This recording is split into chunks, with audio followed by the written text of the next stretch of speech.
पुजारी वीरेश सिद्धय्या हिरेमठ आज रोजी सर्व भाविक भक्तांना एक अत्यंत आनंद होत आहे की श्रावण मासातील पहिला सोमवारी नागोबाच्या दिवशी म्हणताना नागोबाचा वार असलेला सोमवार दिवशी आज बहुतेक वर्षांनी आज नागोबाचा वारा दिवशी नागपंचमीचा वार आलेला आहे आणि सुमारे हे मंदिर 60 ते 70 वर्षाचं पूर्वीचं मंदिर आहे।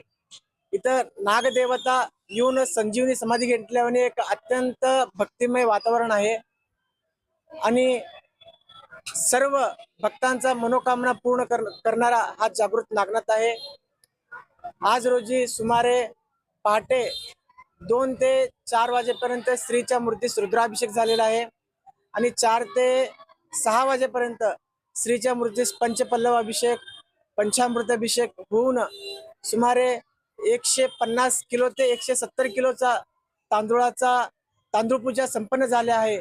तसेच मूग डाळाचा वापर केला आहे, मसूर डाळाचा वापर केलेला आहे आणि आज श्रीच्या मूर्तीस एक अत्यंत विशेषदायी पूजा दिसल्याने आज आपल्याला माता बहिणींना व भाविक भक्तांना दिसत आहे आणि हीच पूजा एक अत्यंत आनंद होऊन सर्वांचा श्रद्धा असलेला सर्वांचा भक्तिमय असलेला हे नागोबा जागृत नागनाथ आहे आणि सर्व संतान नसलेल्यांना माता बहिणींना संतान देणारा हा जागृत नागनाथ आहे आणि हे नागोबा आज आलेल्या सर्व भाविक भक्तांना व माता बहिणींना नागपंचमीच्या हार्दिक शुभेच्छा देऊन आणि या मंदिराचे ट्रस्टी अध्यक्ष असलेले श्रीमद माजी आमदार शिवशरणा पाटील गंगाधर पाटील व मंदिराचे पुजारी वेदमूर्ती सिद्धय्या हिरेमठ आणि रामपुरे सर आणि विश्वनाथ आमणे सर। नमस्कार, मी लक्ष्मीकांत पुजारी उत्सव समितीचा सचिव म्हणून काम करतोय। आपल्या या नागपंचमी निमित्त एक महिलांसाठी आगळी वेगळी स्पर्धा या उत्सवामध्ये आयोजित केलेली आहे।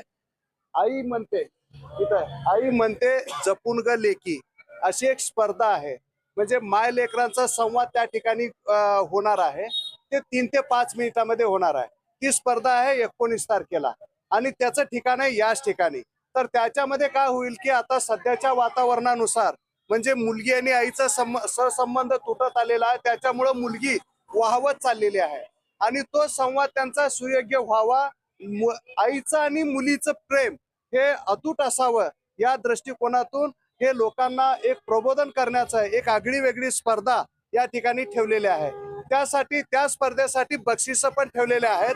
प्रथम पारितोषिक आहे, द्वितीय आहे, तृतीय आहे आणि उत्तेजनार्थ पण आहे. ते सर्व बक्षिस घेण्यासाठी सगळ्यांना या ठिकाणी सहभागी व्हायचं आहे. नाही, वस्तू रूपाने आहे, वस्तू रूपाने आहे, वस्तू रूपाने बक्षीस आहे. आणि ते बक्षीस त्या महिलांना म्हणजे दोघांना पण मिळणार आहे, आईला आणि मुलींना पण.